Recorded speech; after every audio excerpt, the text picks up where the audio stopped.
Hashivenu Hashem Eilecho v'noshuva Chadesh, Chadesh Yameinu Chadesh Yameinu Kegedem. Bonjour à tous, bonjour à toutes, bonjour Yvonne Crégier. Bonjour. Alors on vous retrouve pour un nouveau numéro de Chadesh Yameinu et on va fêter très prochainement la fête de Pourim. C'est un Pourim un peu spécial évidemment, après le 7 octobre. Ça aura peut-être un visage un peu différent, que les choses vont se passer, en tout cas dans les esprits, différemment. On n'aura pas forcément envie de faire la fête complètement, ni peut-être de se déguiser, encore que il va falloir continuer à exercer ce rite. Comment vous voyez ce Pourim particulier? C'est vrai que ce que le récit rapporte est à la fois plus dramatique et plus simple. Plus dramatique parce que c'est un projet d'extermination globale des Juifs dans tout l'empire de Perse dont il est question dans le récit du rouleau d'Esther. Mais les choses sont beaucoup plus simples parce que avec la stratégie que la reine Esther déploie, finalement, en une journée ou en 2 jours, tout finit par être réglé et ceux qui étaient les exterminateurs qui voulaient détruire le peuple sont décimés, en tout cas les milices armées sont décimées et ça termine par quelque chose d'extrêmement festif. C'est tellement festif, l'issue est tellement heureuse que aujourd'hui il est difficile même de prendre le récit d'Esther comme emblématique de la condition juive, parce que tout simplement l'histoire d'Israël ne se déroule pas avec les mêmes exploits et la même réussite. Mais d'un autre côté, c'est le fantasme ou l'espoir inouï qui nous fait tenir, c'est que on va réussir malgré tout à vaincre ceux qui veulent nous détruire. Ça a porté le peuple juif à travers les âges. L'histoire du rouleau d'Esther, c'est la conviction que même quand tout semble perdu, un retournement est toujours possible. Alors on sait qu'Aman est associé à la figure d'Amalek, et cette figure d'Amalek, elle est réapparue dans ce drame du 7 octobre. À juste titre, à votre avis, pour juste terminer sur une phase d'actualité? Alors, c'est vrai que Aman, le personnage qui décide, qui met en place les décrets d'extermination, qui est la figure du mal dans ce récit, est du peuple d'Amalek. On le sait par sa généalogie, il n'y a aucun doute là-dessus. Et ce peuple a une longue histoire. Le lecteur du récit d'Esther entend les résonances et sait que ce conflit remonte à l'origine des temps, à l'origine de la constitution même d'Israël, puisque le peuple d'Amalek, dont Aman est issu, est le premier à attaquer Israël de manière très lâche, en s'en prenant aux arrières. Et bien sûr, les résonances du 7 octobre ont été très très fortes, cette attaque inopinée et très cruelle. Et surtout sans justification, entre guillemets. C'est-à-dire, oui, en tout cas, dans le seul but dans le but de détruire et d'exterminer. Toutefois, le concept d'Amalek doit être manipulé avec énormément de prudence, parce que c'est la figure vraiment de l'ennemi absolu. Et comme c'est un ennemi absolu, il peut y avoir, en apparence, contre lui, qu'une guerre absolue. En réalité, quand on examine les sources juives, elles sont beaucoup plus nuancées sur la question d'Amalek que ce qui apparaît au premier regard. Tout d'abord, le premier témoin, c'est le rouleau d'Esther lui-même. On aurait pu imaginer que la vengeance organisée, plutôt la revanche organisée par Esther et Mardochée contre le décret d'extermination, face à quelqu'un qui est d'Amalek, ça aurait été d'exterminer radicalement tous ceux qui s'étaient mis ensemble pour détruire le peuple. Or, on voit qu'ils s'en prennent que aux milices. Ils ne tuent pas l'ensemble des femmes, des enfants. C'est pas un génocide qui est mis en place pour faire face au décret de Haman. Donc, on n'est pas du tout dans la figure d'une destruction totale. Non seulement ça, mais quand on va voir dans les sources plus tardives, dans le Talmud, on apprend dans le Talmud que des descendants de Haman, des descendants lointains de Haman, sont devenus des grands maîtres du Talmud, donc à l'époque talmudique. Donc, si on avait cette vision raciale absolue, il eût été impensable que des descendants d'Haman puissent être ainsi aussi présents et aussi honorés à l'intérieur de la tradition d'Israël. Ou pour parler d'un rabbin du XXe siècle, Abraham Yitzhak Kook, il écrit que oui, il y a ordre d'éradication, mais du souvenir d'Amalek. Timche et zecher Amalek, tu effaceras le souvenir d'Amalek. Mais Amalek lui-même, tu l'effaceras de dessous les cieux, dit le verset. Mais Rav Kook dit on doit effacer son souvenir de dessous les cieux, mais si c'est au-dessus des cieux, ce n'est plus la même chose. C'est-à-dire que si Amalek sort de son logiciel de destruction absolue, s'il se surpasse, s'il sort de sa haine féroce pour se transfigurer, alors on n'est plus du tout dans un ordre de contre-extermination. Donc, manipulons avec énormément de précaution Amalek, parce que réduire l'ennemi à l'ennemi juré et absolu risque d'induire des conduites radicales, très problématiques, et la tradition juive est beaucoup plus nuancée sur la question. Alors, on revient maintenant directement au texte de la Megillah. Ce qui est très remarquable et très remarqué, très souvent remarqué, c'est l'absence de la mention du nom de Dieu, donc dans ce texte, dans le rouleau d'Esther. Comment est-ce qu'on peut interpréter cette absence si voyante, ce que vous appelez, vous, ce silence si éloquent dans un texte que vous avez publié sur la fête? J'aime bien votre expression d'absence voyante. C'est exactement cela qui se joue. D'ailleurs, selon un jeu de mots qui est souvent utilisé, Megillat Esther, rouleau d'Esther, si on prend les racines, Megillah c'est Gallo, Esther c'est Esther, Megillat Esther peut se lire le dévoilement du cachet. Et ce qui est frappant précisément dans ce récit, comme vous le dites, c'est que non seulement le nom de Dieu n'est jamais prononcé, mais il n'y a rien de religieux. Alors que la tradition populaire parle du miracle de Purim, il n'est jamais question de miracle. Il n'est jamais question de rituel. Il n'est jamais question de prière, de prophétie. Il n'y a aucun des éléments qui, d'habitude, peuplent les récits bibliques. Il y a même un autre élément très important qui est quasi omniprésent dans les textes de la tradition juive, c'est la responsabilité et la culpabilité. À aucun moment, il est question d'une faute. On ne dit pas ça vous est arrivé parce que vous avez fauté. Donc, tout ça est évidemment délibéré. On est là pour nous placer dans un tout autre environnement, non pas pour dire que tous ces éléments sont inexistants, mais qui ne sont plus apparents. Tout est en réalité voilé, et c'est en décryptant la réalité qui est la nôtre qu'on arrive à reconnaître ces différents éléments et que l'on arrive à reconnaître une forme de providence qui opère dans l'histoire. Parce que, évidemment, le lecteur biblique, quand il lit le passage de la mer Rouge, il voit un Dieu non seulement présent, mais présent dans sa toute-puissance qui vient en aide à Israël. Ce n'est pas l'expérience que nous faisons du monde.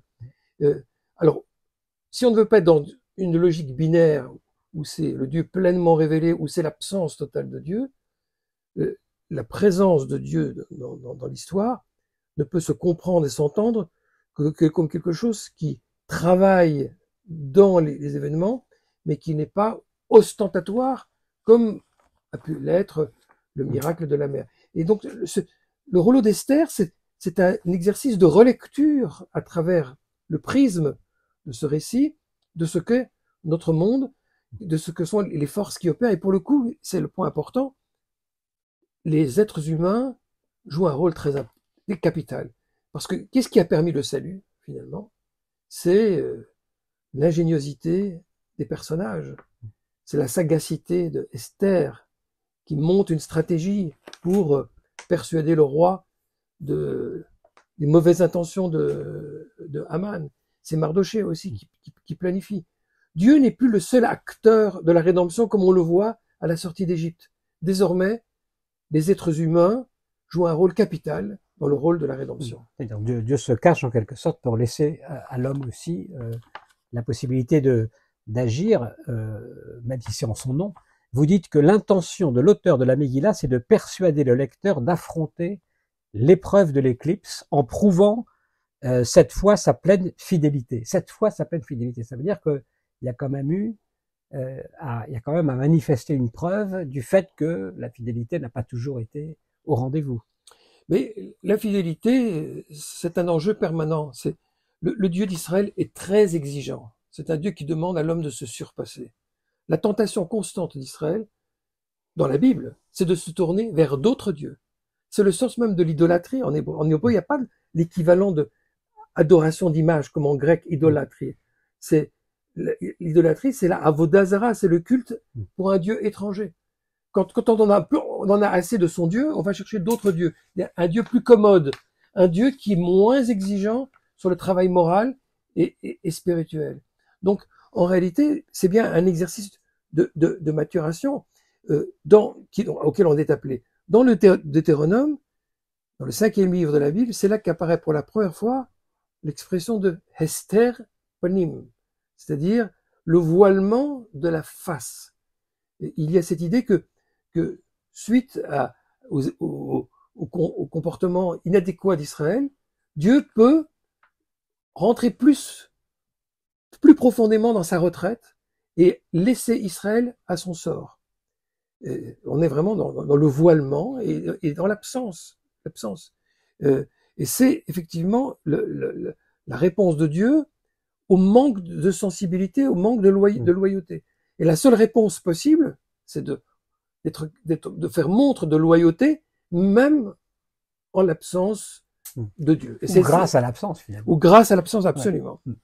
Alors, vous dites aussi que la révélation, donc vous avez parlé de l'ouverture de la mer Rouge tout à l'heure, la révélation ostentatoire du mont Sinaï constitue l'antidote de la situation, l'antipode de la situation qui prévaut dans la Megillah, où justement on n'a pas tous ces miracles et toutes ces apparitions. Au Sinaï, la figure divine se présente comme principe masculin, coercitif, je vous cite toujours. Dans le récit d'Esther, elle est féminité, recluse et passive, pour ensuite se transfigurer via l'éveil d'Esther en féminité résolue et agissante. Comment est-ce que ces deux événements peuvent être lus en fonction de cette vision, j'allais dire genrée, finalement, de la manière dont Dieu se révèle dans l'histoire? Alors, il y aurait beaucoup à dire là-dessus, trop pour notre émission, mais ce que je veux dire, c'est que il y a un midrash, un texte rabbinique très célèbre du traité Shabbat, qui raconte que au moment de la révélation du Sinaï, la Torah a été comme imposée au peuple juif, puisque selon ce midrash, Dieu aurait soulevé la montagne comme une coupole au-dessus d'Israël et lui aurait dit, si vous acceptez la Torah, c'est très bien, sinon ici sera votre tombeau. Ou, selon une autre version, je ramène le monde à son état de chaos primordial, au tohu-bohu primordial. Alors évidemment, dans ces conditions, on n'a pas beaucoup le choix de dire oui ou de dire non. Il y a presque une sorte de viol, de moment forcé. Il y aurait beaucoup à dire là-dessus, mais c'est bien un midrash présent. Et le même midrash dit, mais quelque chose se passe à l'inverse à la génération de Esther. Parce que dans la Megillah, dans le rouleau, il y a un verset qui dit que suite aux événements qui se sont passés, Israël a accepté le rituel de la lecture d'Esther, a accepté le rouleau d'Esther, en somme. Il est dit Keimu vekiblu. Ils ont actualisé et pleinement reçu. Or, il n'y a pas eu de commandement divin de le recevoir. C'est une réception qui est spontanée, à tel point que la lecture du rouleau d'Esther est appelée commandement. C'est-à-dire que les rabbins ont fabriqué un commandement. Comme si, et c'est ça le sous-entendu, Israël montrait que désormais il est suffisamment mûr pour répondre aux conditions de l'histoire et qu'il n'a pas besoin qu'on lui impose quelque chose, il est suffisamment attentif pour prendre toute la mesure des choses et prendre ses responsabilités. Donc il y a une espèce de sursaut, un accueil pleinement volontaire de la loi ou du destin qui se déroule, et c'est une petite révolution qui se passe. Or, quand on regarde dans le rôle d'Esther, cette fois-ci au niveau des personnages, on voit que ce que je viens de raconter ici, là, se condense dans le personnage d'Esther. Esther, au départ, est une petite jeune fille, sous l'influence de son oncle, enfin, on dit que c'est son oncle, mais bon, Mardochée, en tout cas, elle est sous tutelle. Elle est enlevée au palais, donc elle est, pour ainsi dire, prisonnière. Elle obéit docilement, même trop docilement, aux ordres fastueux, cosmétiques pour se préparer pour la rencontre du roi. Elle est obéissante, trop obéissante de tout au long. Et même quand Mardochée se tourne vers elle pour l'avertir de la gravité de la situation, qu'il y a un décret de destruction, elle a encore des moments de tergiversation où elle dit oui, mais j'ai plus été appelé au palais depuis longtemps. Si je m'approche du roi et qu'il n'a pas tendu son sceptre, je risque la mort. Donc elle est en train d'hésiter, alors que c'est le sort de tout son peuple qui est en jeu. Ce qui montre qu'elle est vraiment dans cette espèce d'enfermement passif. Alors, Mardochée la sermonne un petit peu, mais à partir de là, Esther se transfigure. Elle n'est plus du tout le personnage passif. Dès qu'elle a pris conscience, elle prend les choses en main, elle prend des initiatives. C'est elle qui met en place toute la stratégie pour retourner l'opinion du roi, et c'est elle qui permet le salut d'Israël. On est passé d'une situation où le féminin est complètement passif et dominé à un féminin qui prend les commandes et qui donne même des ordres à Mardochée.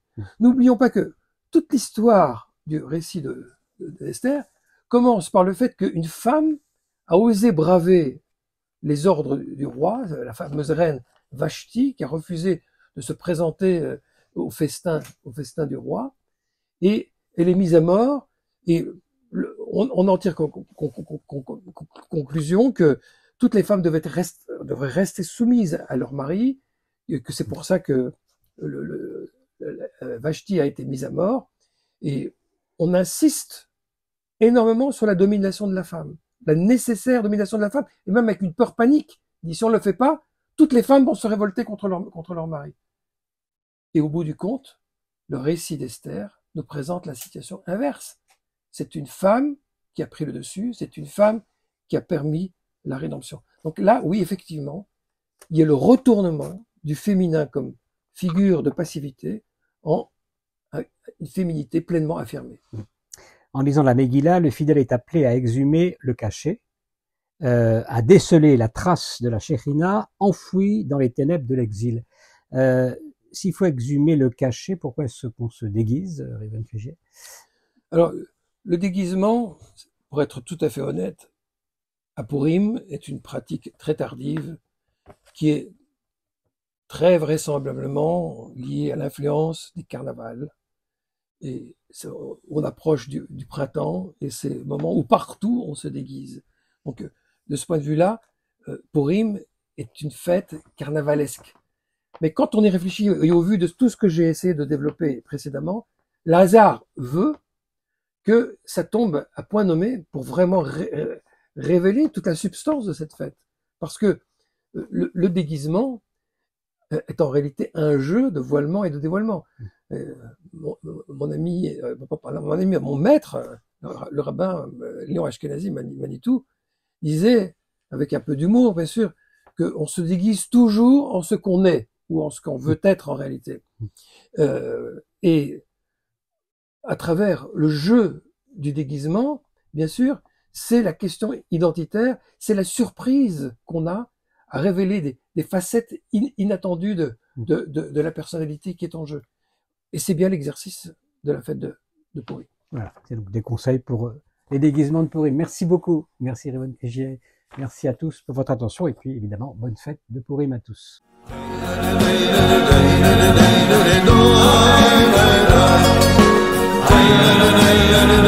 Ay,